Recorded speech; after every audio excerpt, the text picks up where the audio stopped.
Guys, meron na tayong bagong flavor ngayon, no? Matcha mochi. Titignan natin yung loob niya, ha? Okay? Tignan niya siya. Ayan, no? Ang daming feelings. Hindi ka na lugi dyan. Break apart natin, ha? Ayan, no? Ayun yung matcha, and then there's the mochi. Ayan, hindi ka na lugi. Ayan, ito mga squeeze natin. Squeeze. Ayan, titikman natin, ha. Tiin na natin. Tiin na natin. Break it apart.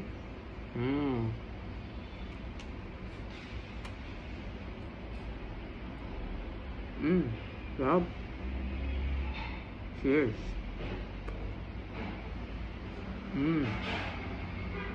Lasang-lasang yung mochi niya.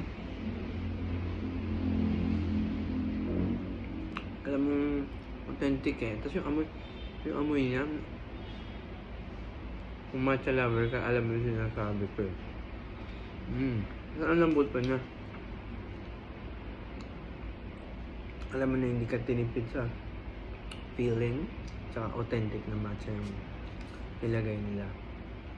Ano? Yan siya sa loob. Sarap. Approve.